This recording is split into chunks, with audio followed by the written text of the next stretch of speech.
Oi, oi, gente boa de Deus. É um prazer a gente continuar aqui no nosso canal oficial no YouTube a exposição de Mateus no capítulo 20. Ontem eu dei uma viajada sobre o texto, explicando a dinâmica e a psicologia de Jesus ao elaborar e apresentar um texto daquela natureza, dizendo que o reino dos céus é assim, semelhante a um homem dono de uma vinha e que precisava de trabalhadores e que saiu, em primeiro lugar, às 6 horas da manhã para contratar um grupo de pessoas na praça da cidade.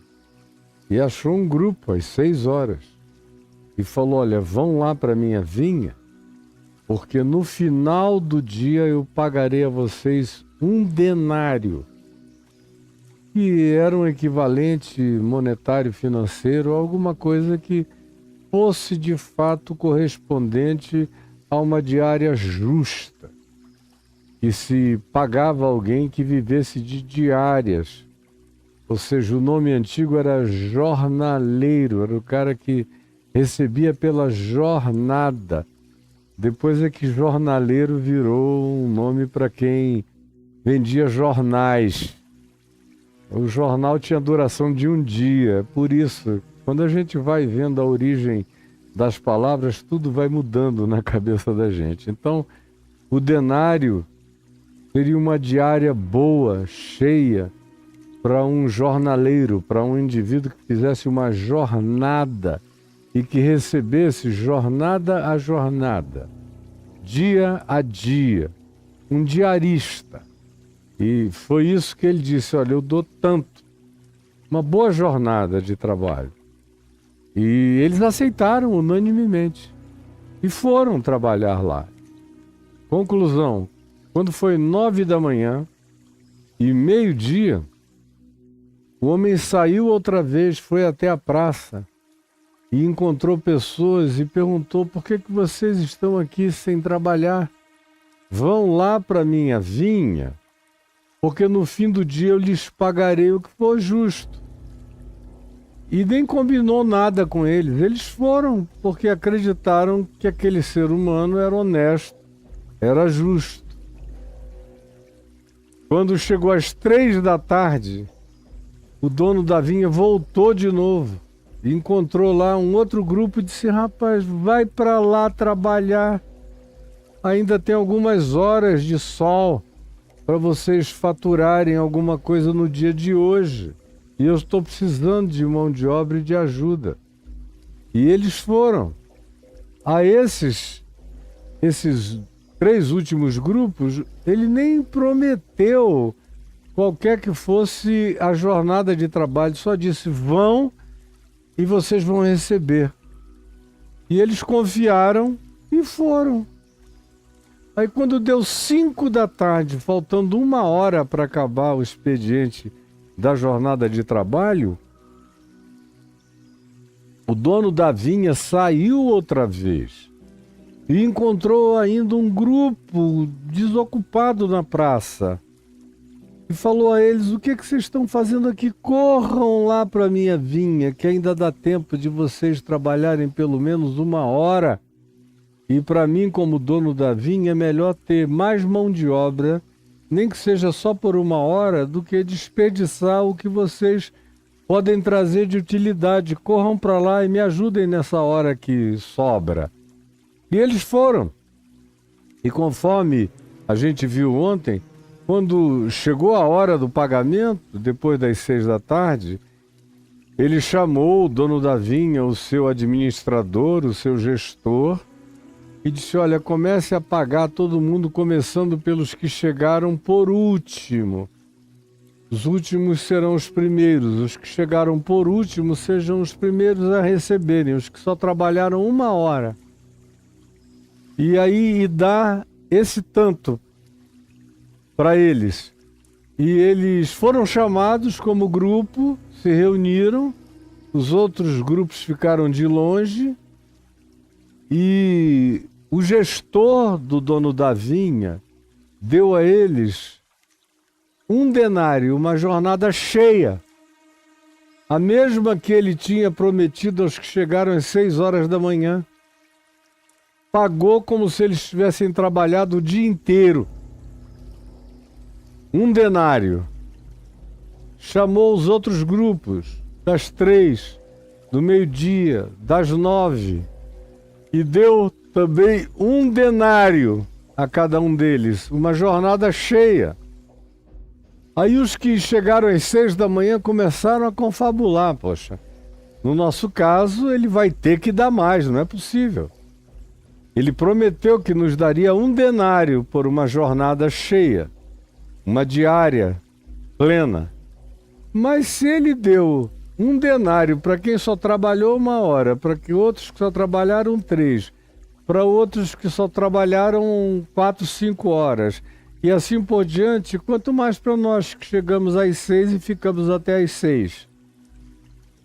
Ele vai nos dar mais. E tinha um deles lá que era mais falante, mais vocal, e disse, é claro que sim. Aí quando chegou lá na hora, eles com aquela expectativa de que o dono iria se obrigar a dar a eles mais, embora eles todos tivessem aceito o pagamento de 1 denário, de uma jornada combinada e contratada. Mas eles agora já estavam se comparando com os outros, com quem trabalhou menos e ganhou o que eles achavam que não deveria ser o ganho. Eles queriam que o dono tivesse dividido proporcionalmente a diária em escalas de horas de trabalho e funcionalidade. Mas imaginaram que no caso deles, já que todos os outros tinham trabalhado menos, e aquele último grupo tinha trabalhado só 1 hora e tinha recebido 1 denário, então eles se fizeram merecedores. Eles usaram da mesma lógica do irmão mais velho do filho pródigo, conforme eu disse ontem. E ficou zangado com o pai e com ódio do irmão que tinha ido embora e despendido todo o recurso da família, com prostitutas, em bordéis, no hedonismo, na bebedeira, numa vida licenciosa e inconsequente, irresponsável, e que depois voltara para casa e o pai mandou matar um novilho cevado, colocar o anel da família no dedo dele, vesti-lo com uma boa roupa, arrumá-lo, prepará-lo, perfumá-lo, contratou a melhor banda da cidade, é o que Jesus diz em Lucas 15, contratou a banda, música, e as pessoas começaram a dançar, e ele começou a chamar os vizinhos dizendo, venham, alegrem-se comigo porque esse meu filho estava morto e reviveu, estava perdido e foi achado. E todos começaram a se alegrar com ele quando o filho mais velho vem do campo, estava lá trabalhando com aquela multidão de rebanho do pai, que era também dele. O pai já tinha repartido a herança com os 2. E a esse mais velho tinha cabido 2 vezes mais do que ao mais novo, que era assim no primeiro século e antes. O filho mais velho ganhava o dobro da recompensa da herança. Então ele tinha o dobro do que o outro despendera. O pai já tinha adiantado a distribuição da herança, mas ele vem, ele ouve as músicas, e ele vê a festa, e ele vê a multidão dançante, e ele vê a alegria do pai, e ele vê todos os servos daquela casa rica se alegrando juntamente com o pai, com os vizinhos, com os amigos e todo mundo dançando, e ele fica com ódio. Aí pergunta alguém, o que está acontecendo aqui em casa? Que eu não fui informado de nada. Ele disse que o teu irmão chegou do nada e teu pai o recobrou com vida. Todo mundo pensava que ele estivesse morto, mas ele chegou e o teu pai preparou essa festa surpresa para se alegrar, porque ele está numa felicidade como a gente já não vê há muito tempo. Ele vivia triste, Aí o rapaz, o filho mais velho, o dono de tudo, ficou com muito ódio. E aí disseram pro pai, ele tá lá fora, disse que não entra em casa de jeito nenhum. Aí o pai foi lá e disse, meu filho, entra, por favor. Venha se alegrar conosco, porque esse teu irmão estava morto e reviveu, estava perdido e foi achado. Hoje é dia de alegria, é dia de graça, é dia de celebração. E ele, zangado, disse, e tu mandaste matar um novilho cevado, gastaste dinheiro contratando banda, fazendo festa, recompensando esse perdulário que foi embora, que te abandonou, que deixou tudo para trás. Eu não entro aí de jeito nenhum, eu odeio. E odeio você por fazer isso, eu não quero saber disso. E o pai tentava constrangê-lo, dizer, meu filho, é teu irmão, é meu filho. Tem coisas que são mais importantes. Entra, participa da alegria, da celebração da graça. E ele dizia, não, isso é uma injustiça comigo. Que estou aqui todos esses anos sem nunca tirar nem férias, nem ir a lugar nenhum. Nunca nem peguei um novilho cevado para matar e me alegrar com os meus amigos. E o pai disse, não fez porque não quis, porque tudo que é meu é teu. E eu já distribuí antecipadamente a você. De modo que, se você não fez nada com tudo que eu dei a você, é uma questão sua. Eu não posso obrigar você a ser feliz, a se divertir, a aproveitar todas as benesses e todas as bênçãos e todas as facilidades e toda a graça que você recebeu, porque herança é graça. Você recebe por aquilo que não amontoou, que não gerou, que não produziu, que outro produziu. E você se torna herdeiro. Então, tome posse, é seu, eu já lhe dei.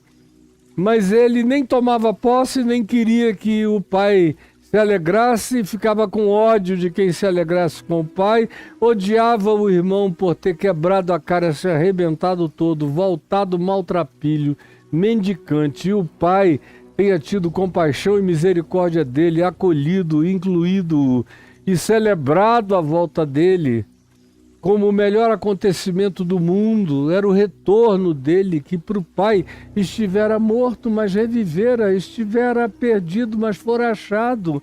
Mas ele não queria ser parte disso e negava-se a ser parte disso.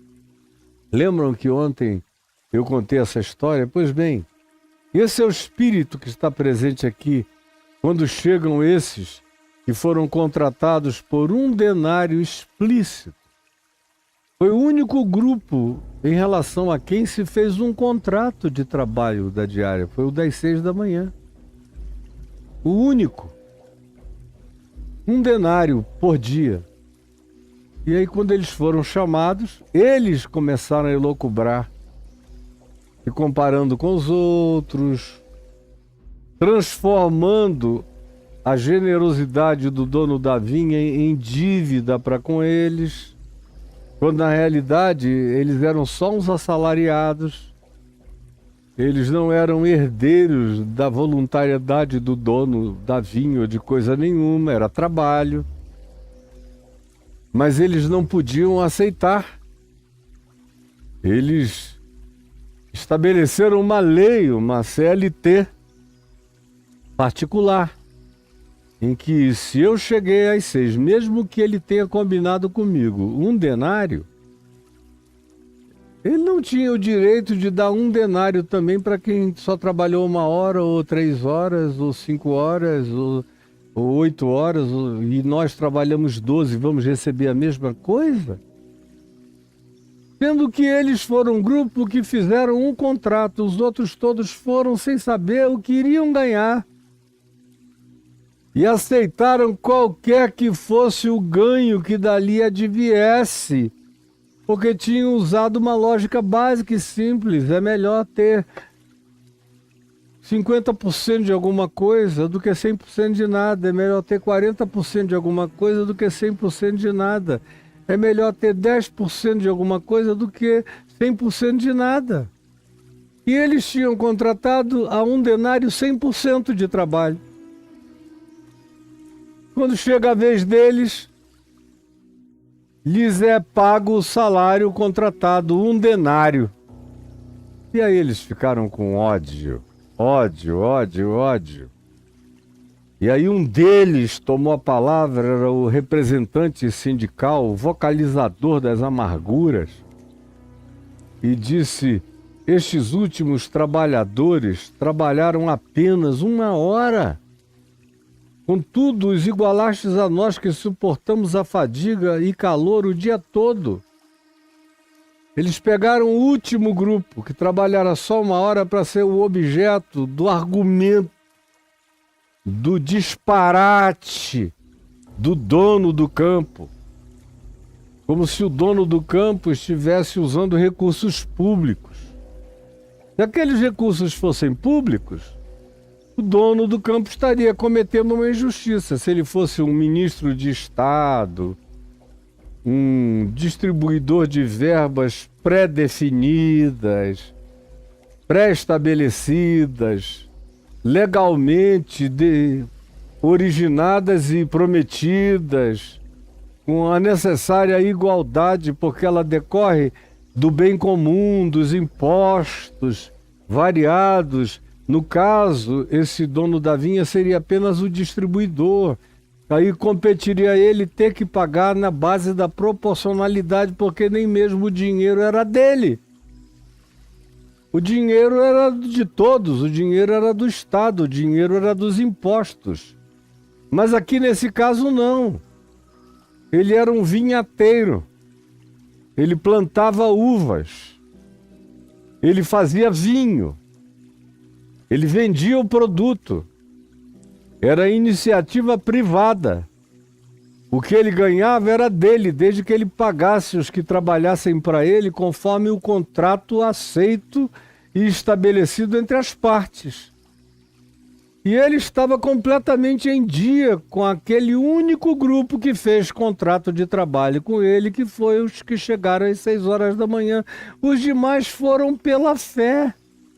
Nem perguntaram: e quanto é que tu vais nos dar? Os da 9 da manhã, os do meio-dia, os das 3 da tarde, o grupo das 5 da tarde. Ninguém perguntou nada. Todo mundo apenas creu e foi. Creu e foi. Ou seja, foram crendo na justiça do homem, na bondade dele, na graça dele, na integridade, na seriedade, na boa vontade. Foram.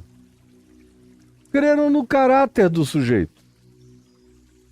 Provavelmente o conhecessem de antes, vissem que ele era uma pessoa que mantinha seus compromissos e que com ele todas as coisas eram no mínimo justas. No mínimo justas. No mínimo justas. Ou seja, ninguém com ele saía com o pagamento da injustiça. E ninguém, todavia, saía com menos do que o justo contratado, aceito e definido, como era o caso dessa história inteira. Mas esse pessoal, que é o pessoal do contrato, é o pessoal que contabiliza a carga horária de trabalho, igual o irmão mais velho do filho pródigo. Há quanto tempo eu te sirvo? Sem transgredir uma única ordem tua. Estou aqui todos os dias. Nunca peguei nem uma cabritinha, um bichinho menor para me alegrar com os meus amigos, e tu mandas matar um novilho cevado para celebrar a recuperação desse teu filho perdulário que gastou todos os teus bens. Enfim, era um pessoal, esse das 6 da tarde, que carregava a mesma correspondência psicológica de pensamento, de juízo e de cobrança. Eram filhos da lei. Eles queriam que o dono da vinha se enquadrasse pela perspectiva de legalidade e legalismo deles. Como conosco houve um contrato de 1 denário, eles parece que se sentiram e se tornaram os patrões de quem os empregava. dando agora ordens, determinações, especulando e fazendo projeções e produzindo imaginações fantasiosas de raiva em relação à perduláriedade do dono da vinha, que ao invés de ter dado proporcionalmente menos a todos os que chegaram depois, deram a mesma coisa e a eles não os privilegiaram com nada acima nem a mais, mas ao contrário, honrou o contrato de 1 denário a diária. Eles ficam com raiva, com muito ódio. Mas o proprietário lhes respondeu, disse a esse que era o vocalizador das opiniões amarguradas: amigo, não te faço injustiça. Não foi o que eu contratei contigo, não foi o que vocês aceitaram, não é o que você está recebendo? Não combinastes, portanto, comigo 1 denário, não é 1 denário que vocês estão levando para casa? Onde é que eu cometi injustiça com vocês? Eu não abati nada, eu não fiz nada, vocês estão reclamando por quê? Por que vocês estão reclamando? Toma o que é teu e vai. Vocês todos. Vai. Pois quero dar, eu quero dar, eu quero dar. Eu tenho, o dinheiro é meu, a propriedade é privada. Eu planto a vinha, eu colho a uva, eu a ponho no lagar, eu a piso, eu a trituro, eu a fermento, eu a engarrafo, a preparo, a coloco nos odres e eu vendo o produto. É daí que vem o meu ganho, é desse ganho que eu paguei 1 denário a vocês e é também desse ganho que eu me compadeci, por critérios que não cabem a vocês julgar. Vocês só podem julgar o que foi promessa contratada com vocês e foi cumprida. Cumprida absolutamente. Agora, eu posso fazer o que eu quiser com o que é meu e vocês não têm nada a ver com isso. Como eu disse ontem também, que era o caso dos fariseus, dos escribas dos fariseus, dos saduceus, dos sumos sacerdotes, dos líderes da religião em Israel, em relação ao ciúme, ao ódio que eles foram crescentemente desenvolvendo por Jesus, com vontade de matá-lo. Vontade de matá-lo mesmo. Uma vontade que perdura até hoje entre os mesmos fanáticos religiosos do mesmo grupo. Até o dia de hoje. Falam em morte com uma facilidade enorme e falam da morte de Jesus com um determinado prazer. Até o dia de hoje. E ainda pioraram muito as perspectivas do que deveria ser o sofrimento e o escárnio de Jesus. Depois o Talmud acrescentou, no início do 2º século, uma quantidade enorme de outras barbaridades a serem feitas com Jesus e com os discípulos dele. Aquele grupo ficou com raiva. E eu disse, eu já vi pessoas que disseram que não podiam confiar no amor e na graça de Deus, a menos que o critério de remuneração divina fosse garantido de maneira proporcional, como se fosse o Estado pagando as contas da arrecadação do dinheiro público distribuído. Aí qualquer distribuição desproporcional é corrupta. Mas nesse caso não, eu disse, a propriedade era privada. O indivíduo era um vinhateiro, ele plantava vides, ele colhia uvas, ele as espremia no lagar, ele as fermentava, ele as preparava para colocá-las nos odres e depois as vendia no mercado. E o dinheiro era dele. Era com esse dinheiro que ele fazia o que ele queria. Aumentava os campos, plantava mais vides, contratava mais trabalhadores e pagava sempre aos trabalhadores a jornada contratada. Agora, naquele dia ele estava afim, por critérios que têm a ver com o tema, com o tema do que está colocado aqui diante de nós. É o tema do que você lê aí no YouTube. No TikTok não dá para ler nada sobre tema nenhum. Mas aí no YouTube é onde está dito a lei e as injustiças, entre aspas, da graça. A lei e as injustiças da graça. Você está vendo aí? Porque é esse o caso. Aqueles caras estavam baseados na lei, no contrato das 6 horas da manhã, lá do início do dia. E agora, com o passar do tempo, o dono da vinha, que não fazia injustiça com ninguém, que cumpria o contrato legal estabelecido, mandou pagar aos que chegaram às 6 da manhã exatamente o que tinha sido contratado. Aquele que diz que quer viver pela lei, aquele que diz que quer viver pelo contrato, Paulo diz em Romanos, pelo contrato será avaliado, pelo contrato será julgado. E ele não está recebendo graça, ele está recebendo um salário. Tem a ver com ele ter estabelecido no contrato da vida dele que ele iria ser alguém remunerado pela carga horária conforme prevista no início dos trabalhos. E era isso que eles queriam, de outra forma nem teriam ido para o campo trabalhar. A menos que o dono dissesse, eu vou pagar a vocês 1 denário, que era a diária cheia. Do contrário, eles eram trabalhadores profissionais. Estavam lá às 6 horas da manhã, acostumados a esse tipo de recrutamento com pagamento pré-definido e contratado. Então, não sofreram nenhuma injustiça. O dono disse, eu não prometi que lhes daria 1 denário, está aqui 1 denário, peguem e vão. Tomem o que é de vocês e vão. Pois eu decidi do que é meu. Não é de ninguém, ninguém me deu. Eu trabalhei junto com vocês. O risco maior é meu.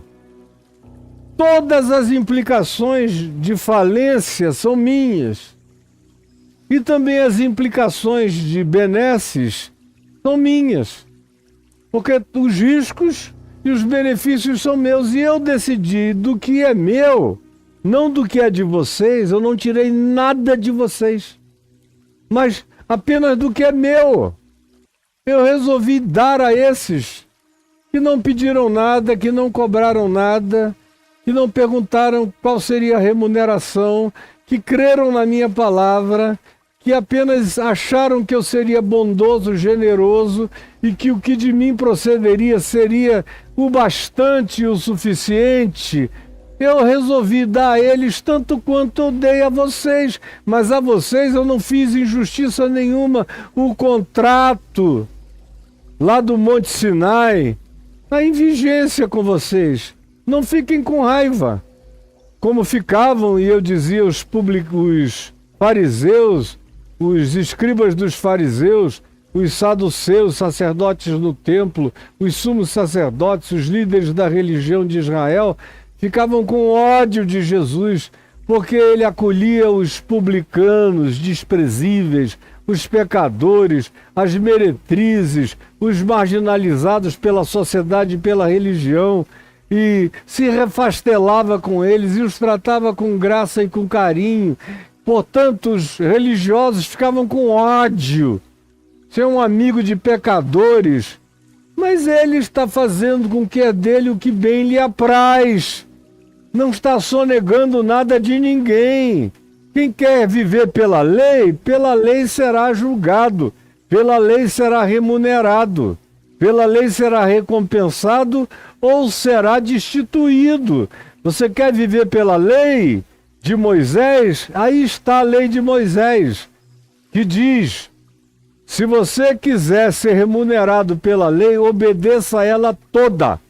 Porque se você ficar devendo um único mandamento, dessa multidão de mandamentos, você se torna devedor de tudo e o contrato é anulado. Agora, quem não fez contrato nenhum, quem apenas disse, olha, eu estou aqui desocupado, desempregado, sem sentido, no vazio, e foi chamado, e ouviu e atendeu ao chamado, e não fez contabilidade, não fez pergunta, não fez nada, apenas entendeu que era um privilégio ter sido simplesmente incluído. E entenderam que aquele homem estava fazendo o que ele bem quisesse fazer com o que ele tinha. E que era melhor ter alguma coisa no final do dia do que não ter coisa nenhuma no fim daquele dia. E foi nessa fé e nessa lógica que, sem fazer perguntas, eles foram, sabendo que aqueles que trabalham para Deus, como eu tenho recorrentemente repetido, a esses basta-lhes a recompensa de um dia o haverem conhecido. Mas aqui está esse grupo zangado, enquanto ele vai adiante e diz, porventura, eu fazer do que é meu o que eu bem quiser, de bondade, de misericórdia, de acolhimento, de inclusão, de perdão, de pagamento, de remuneração, de bênção para a vida dos outros, que não demandaram nada de mim, não fizeram pergunta nenhuma a mim, entenderam apenas que era um privilégio terem saído da ociosidade improdutiva da existência para alguma perspectiva, por menor que fosse, não importando o tempo, quiseram tudo, aceitaram tudo. Eu decidi dar a eles o mesmo que dei a vocês. Por quê? Porque a lei, e quem olha para a vida com o olhar da lei, nunca consegue entender a graça de Deus. Não consegue. Você que quer ser salvo pela lei, e se santifica pela lei, você que diz, eu tenho mais tempo de serviço, eu tenho uma vida cristã desde a minha infância, eu fui para a escola bíblica de férias, eu frequentei todas as escolas dominical. Meu pai colocava dízimo no meu bolso para eu ir lá no gasofilácio dar. Eu fui crescendo, fui entrando em todos os grupos da igreja. Eu nunca falto, nem doente, passando mal, mas eu vou. Eu estou aqui desde as 6 da manhã, desde a primeira hora, trabalhando, me esforçando, querendo agradar a Deus pela frequência, pelo dinheiro, pelas obras, pelo esforço, pelas manifestações do meu compromisso exterior com Deus, que qualquer um pode mensurar, quantificar. Podem dizer, não, ele nunca falta, ele sempre vem, o dízimo dele só aumenta, porque tudo é quantificado. Se você é um ser da lei e das quantificações, você nunca vai se alegrar na graça de Deus. Jamais. Jamais. A sua vida vai ser sempre infeliz. Você vai ser um ente invejoso, em estado de comparação com os outros. Por que esse cara que chegou agora está cheio de sabedoria, de unção e de consciência e pregação e poder de Deus se manifestando na vida dele, e eu que estou aqui a minha vida inteira não tenho nada disso? Começam todas as perguntas. Por que ele ou ela, que já tiveram mais de um marido ou mais de uma mulher, ou já experimentaram prazeres dessa vida, recebem de Deus, de repente, perdão, graça, luz, misericórdia, Deus não quer nem saber quanto tempo eles têm de vida, de trabalho. Apenas os convidou e eles aceitaram. Meu Deus, que coisa mais injusta, que coisa mais perversa eles receberem o mesmo que eu recebi, depois de tanto tempo de serviço. E a grande maioria dos crentes é assim, e eu vejo os extremamente conservadores, fanáticos, legalistas, puritanos, os que fazem esforços, como eu vi uma menina outro dia. Não é mais nem uma menina, já é uma senhora, eu soube que já tem 51 anos. Meu Deus, no passado já era uma senhoríssima. Pois bem, mas ela parece que pensa como menina, meio retardada em algumas coisas, dizendo, e eu fico aqui, prometi a Jesus que não ia nunca mais transar depois que o meu marido me deixou, e eu fico aqui pagando esse preço, fazendo esse esforço enorme, sem transar com ninguém. E aí vem esse pessoal que pegou um monte de gente, que deu para muita gente, que transou com muita gente, que se deleitou com muita gente, aí de repente se convertem. E aí tem sabedoria, graça, palavra, unção, bondade de Deus, unção vazando deles para todo lado. Ela quase que concluiu dizendo, é uma injustiça. Ela não iria dizer isso, porque ela não chega a ser tão blindada assim. Mas ela disse, não é certo, não é justo para comigo. E pensou igual esses trabalhadores aqui da primeira hora, das 6 horas da manhã. Eu estou aqui sem dar para ninguém e eles. Está pensando que é chegar e ganhar a mesma coisa que eu, que estou aqui pagando um preço? Essa é a palavra preferida, pagando um preço. Mas, cara, você fez esse contrato, foi você que decidiu que a vida seria assim para você. Viva com as consequências. E não ache a graça de Deus injusta, porque Jesus não está pedindo isso de ninguém. Quem pede é Moisés, mas Jesus não é servo de Moisés. Moisés é que disse que viria um outro depois dele, a quem se deveria obedecer em tudo. E esse outro é Cristo, Jesus. E disse, Moisés disse isso, eu porém vos digo, eu porém vos digo, eu porém vos digo. Estabeleceu critérios que não tinham nada a ver com a criteriosidade judicial e legalista das tábuas de pedra de Moisés. Ele estabeleceu graça. A lei do Cristo em Jesus é graça, é favor imerecido, é obediência pela via do amor, da espontaneidade, é mediante a fé, é crer no caráter de Deus, é saber que se Ele me chamou, Ele me garantirá. Se Ele disse vai, Ele não me deixará na mão. Se Ele disse eu quero a tua vida, o teu serviço, é porque Ele vai me tratar com justiça no mínimo. Mas Ele não é o Deus da justiça, Ele é o Deus da graça. Ele frequentemente faz infinitamente mais do que a gente espera, muito mais do que pedimos ou pensamos, segundo o seu poder que atua em nós, conforme disse Paulo. Muito mais. Mas quando você põe um limite, você é da lei de Moisés, então você é um filho das quantificações. Você tem que ter um contador. Você tem que medir todas as coisas. E vai terminar frustrado, sabendo o seguinte: Ele nunca vai te dar menos do que você contratou com Ele, mas você vai ser julgado pelos critérios da lei. É isso que você quer? É isso que você terá.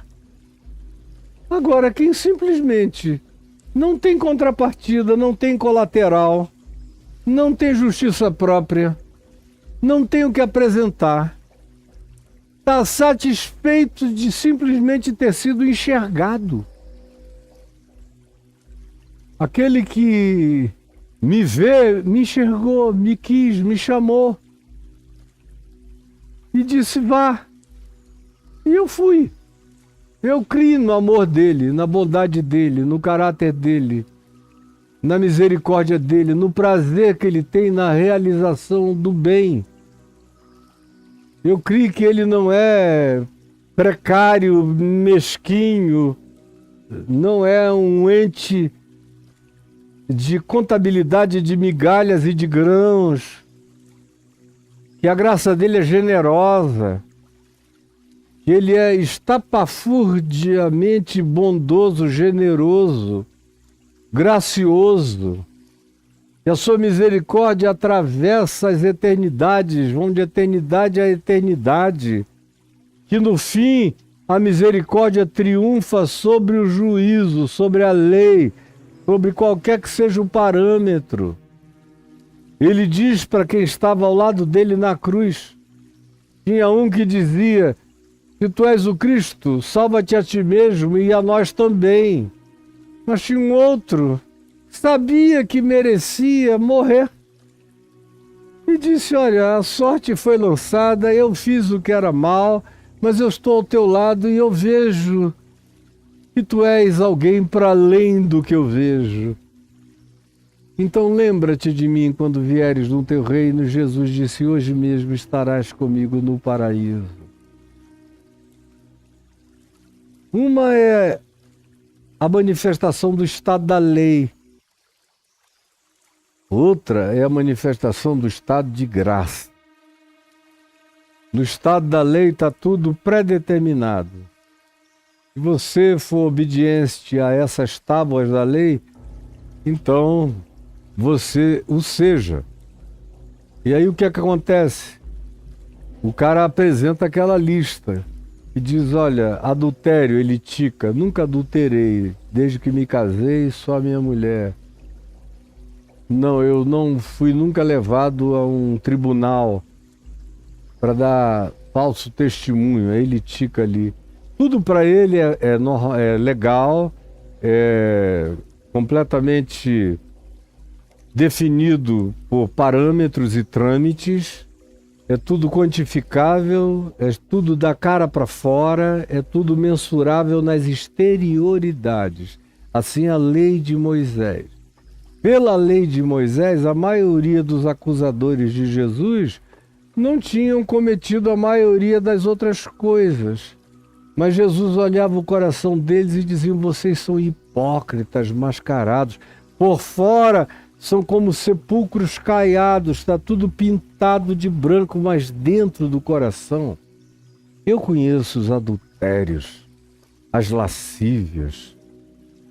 Como vocês são bordéis ambulantes, a mente de vocês é suja. Como vocês são mentirosos, como vocês desejam o mal, como vocês tramam a perversidade, a malignidade, a maldade. Eu sei quem vocês são. É por isso que no Sermão do Monte, depois de dizer da lei de Moisés, não adulterarás, Jesus disse: eu, porém, vos digo. E o critério não é da exterioridade, é da subjetividade. E qualquer um de vós, no coração, desejar uma mulher que não é a sua, no coração já adulterou com ela. E o resto é só fantasia, é só contrato de exterioridades. No fim, você é enxergado por Deus por aquilo que só Deus enxerga no seu coração. Para os outros seres humanos, você pode ser o rei do exemplo e da obediência. Agora, guarde isso para você. E aceite o seu quinhão. Vai embora com o que você contratou, meu filho. Foi só isso. Você contratou algo mensurável, você recebeu um salário mensurável. Você aceitou um convite imensurável, você recebe um galardão imensurável. Você tem contrato, pelo contrato você viverá. Você serve a lei, pela lei você viverá e pela lei você será julgado. Você vive na graça, o julgamento está suspenso. Isso vai encher você de gratidão. E você crê no caráter de quem chamou você, você se entrega a isso por amor. E você faz mais do que te foi pedido. E você, naquela horinha de trabalho, deu tudo o que tinha e o que não tinha com gratidão. Não importa qual o tempo do seu serviço, você entregou toda a sua alma, toda a sua vida, toda a sua mente, toda a sua alegria, toda a sua gratidão. E não quis saber qual seria o prêmio nem compensação. O prêmio já era ter sido incluído, já era ter sido chamado, já era pertencer à chance de fazer parte desse reino de Deus. Porque essa é uma parábola do reino de Deus e das ambivalências e ambiguidades interpretativas que pessoas trazem para apreciação no reino de Deus. Então, quem é você na história aqui? Se você olha a partir da lei, a graça é cheia de injustiças. Eu estou pagando um preço, como aquela menina que, depois que o marido a deixou, ela não transou com mais ninguém há anos e quer que todo mundo não transe igual a ela, porque ela está pagando um preço na brecha, sozinha. Não é justo. Só eu não me entrego a mais ninguém desde então. Aí quer que todo mundo, uns garotinhos, umas garotinhas que a seguem, ninguém faça diferente dela, aquela é a lei estabelecida. Qualquer outra coisa diferente, ela odeia. E você é assim? Porventura não me é lícito fazer o que eu quero do que é meu? Pergunta Jesus. Chamar quem eu quero? Você é um heterossexual, casado com a mesma mulher, dizimista, frequentador da igreja, não perde culto, se inscreve em cada grupo ou departamento, não falta retiro. Isso é um problema seu, cara. Vá lá e viva contente com o seu contrato. Agora, tem gente que estava noutra. Que são esses amigos de Jesus, pecadores, a quem ele aceita convite para comer, jantar, se banquetear, rir das piadas, das anedotas, tem uma relação livre, informal, tranquila com eles e eles com Jesus, porque sabem que Jesus não é Moisés, sabem que Jesus é amor, é graça, é misericórdia, é tratabilidade, é gentileza, é inclusão, é bondade. Então, qual é a sua? Me diga. O que você está querendo? Converter Jesus a você? Como esses caras queriam que o dono da vinha se convertesse aos critérios dos contratos deles e não fizesse bem a mais ninguém e ficasse atrelado à contratualidade legal?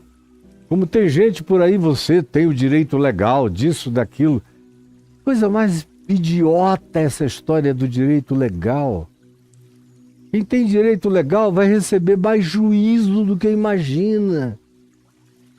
A minha grande alegria é o fato de que eu não tenho legalidade nenhuma diante de Deus. Eu fui feito legal pela imputação da justiça de Deus, porque Cristo Jesus imputou justiça a mim, que não tinha justiça própria nenhuma.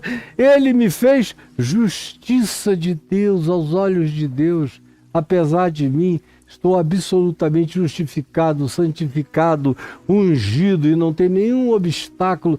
Não importa a hora que eu tenha chegado. Desde que eu cheguei, eu entreguei tudo que eu tinha, porque entendi que o meu grande privilégio tinha sido simplesmente ter sido chamado e incluído.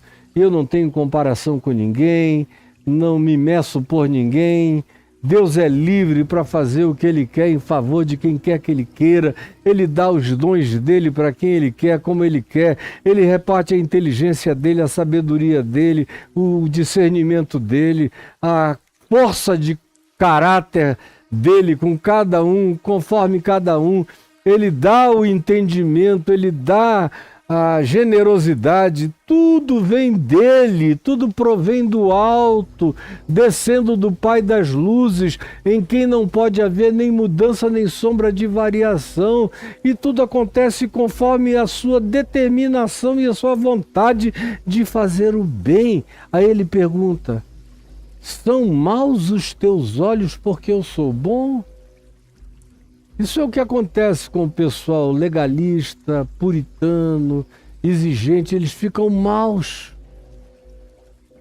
E a receita para a maldade é o legalismo, é querer enquadrar Deus como discípulo de Moisés, fazer de Jesus um pupilo da lei de Moisés.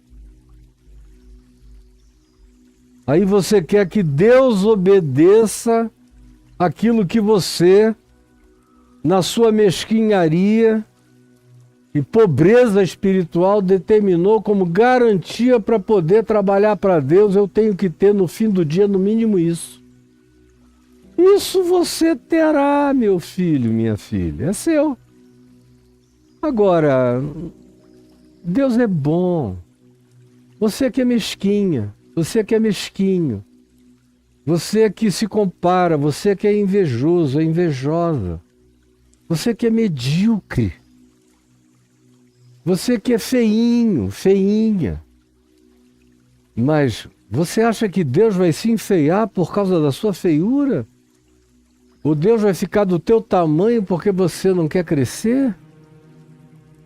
Ou Deus vai nivelar o resto do mundo a você? Não, é o amor de Deus que provoca no meu coração amor em mim. Eu fico grávido do amor de Deus e melhoro.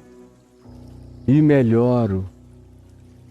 Quanto mais a graça de Deus, o favor imerecido, a surpresa divina, a bondade de Deus, a certeza de estar incluído, inapagavelmente incluído nesse livro da vida, me enche de amor e de alegria. Eu caio cheio de alegria, remunerado sem saber do que, além de graça, é só o que eu quero, é graça, graça, graça. Misericórdia, compaixão, bondade, amor divinos em mim, para que eu me torne um ser humano cada dia melhor, me torne um ente grávido de bondades divinas que não param de trazer à luz os melhores frutos possíveis para a existência humana. Mas essa pergunta você vai ter que responder. Porventura, não me é lícito fazer o que eu quero do que é meu? Quem é você para determinar os meus limites? Dizer quem eu posso amar e quem eu não posso amar, quem eu posso incluir e quem eu não posso incluir. Ou são os seus olhos maus porque eu sou bom? Quanto mais você vê a minha bondade se manifestando aos seres humanos, pior você se torna. Tem gente que vai ficando má, como foi nos dias de Jesus. Tudo que Jesus está dizendo aqui estava se manifestando nos dias dele. Aos discípulos, ele estava tentando evitar que eles desenvolvessem essa mentalidade comparativa. Vocês já viram anteontem e ontem comigo aqui. Quando eu falei do perigo das riquezas, eu introduzi esse tema aqui. Na terça, quarta e quinta-feira passadas. Ontem eu passei por ele de novo. Hoje eu estou aqui entrando nele outra vez. Jesus estava prevenindo os discípulos e ao mesmo tempo trazendo uma palavra para aqueles religiosos cheios de ódio, que não toleravam a misericórdia, a bondade, o amor, a inclusividade de Jesus para com os outros seres humanos que eles repudiavam e taxavam, designavam, colocavam labels e enviavam para o inferno. Maus. É por isso que a religião está cheia de gente má. Quanto mais lei houver numa religião, mais pessoas más ali haverá. Quanto mais legalismo, mais gente obtusa, mais gente que só enxerga da cara para fora, mais gente apenas aritmética, que não tem nenhuma visão subjetiva de como Deus não vê como vê o homem só vê o exterior, mas Deus vê o esforço do coração. Ele fez o que ele quis fazer com os outros que aceitaram ir confiando só na palavra dele, porque ele sabia o que estava no coração desses que aceitaram contrato nenhum. Sabia que para eles já havia um privilégio natural embutido no simples fato de terem ainda sido chamados. E foram. E ele sabia que aqueles outros eram pessoas do contrato. Então, a quem é do contrato, contrato para você.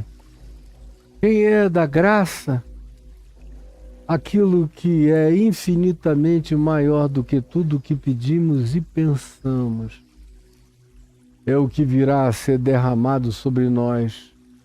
Quem é do contrato, fica mal, porque entra num estado comparativo, porque Deus não vai se deixar regular pelo protocolo da contratualidade que você estabeleceu, querendo que Moisés seja o patrono de Jesus. Jamais será. Moisés é um garoto que nem entrou no jardim da infância da graça de Deus em Cristo Jesus. E você menos ainda. Não julgue a graça de Deus por causa do seu puritanismo, do seu tempo de serviço, de todas as suas contabilidades e do seu currículo vitae. Porque do Senhor você receberá no mínimo o que é justo. Foi contratado. Agora ele é livre para fazer o que ele quiser com o que é dele, mas tome cuidado. Porque quando você começa a querer regular os outros, estão simplesmente olhando para o alto e recebendo graça de Deus com gratidão, pelos critérios da exatidão, do legalismo, da cara para fora, dessa aritmética contábil da lei de Moisés e da religião, ou de qualquer outra legislação religiosa, você vai ficando mal. Toda vez que você vê gente que, segundo o seu critério, não merecia nada, ser incluída na bondade eterna de Deus. Ao invés de você se alegrar, você se compara e vai ficando horroroso, vai virando o irmão mais velho do filho pródigo, vai virando como esse grupo aqui que quer diminuir a bondade do dono da vinha, fazendo o escravo das negociações que eles estabeleceram numa contratualidade que foi colocada apenas porque eles demandavam desde cedo saber quanto ganhariam pela jornada de serviço. Então toma o que é teu e vai. Eu estou aqui fazendo o que eu quero do que é meu, diz o Senhor, diz Jesus. E tome cuidado para que você não se torne mal vendo a minha bondade se manifestar no mundo. Eu assisto todo dia um monte de gente na religião ficando cada dia mais má, porque não suportam o amor de Deus manifesto ao próximo nem aos seres humanos. Isso é algo que você deveria se perguntar o resto da vida. Ou são maus os meus olhos porque Ele é bom e eu não consigo aceitar a bondade dEle para com todos os seres humanos, que não fizeram os meus trajetos, que não se submeteram às minhas leis, que não são como eu. Tome cuidado, porque quando você é esse tipo de gente, a sua vocação é acabar se tornando mal pela comparação. E Deus nunca vai se enquadrar na perspectiva e no limite, no teto que a Ele você deseja apresentar. Nunca. Ele vai continuar se dando a quem Ele quiser, como Ele quiser, e dando a quem Ele quiser, o quanto Ele quiser, e você não tem nada a ver com isso. É melhor você aceitar isso, porque a não aceitação significa apenas o empedernimento, a dureza e a maldade tomando conta do seu coração. Senhor Jesus, eu quero pedir que essa palavra, que para mim é tão simples, eu já anunciei tantas centenas e milhares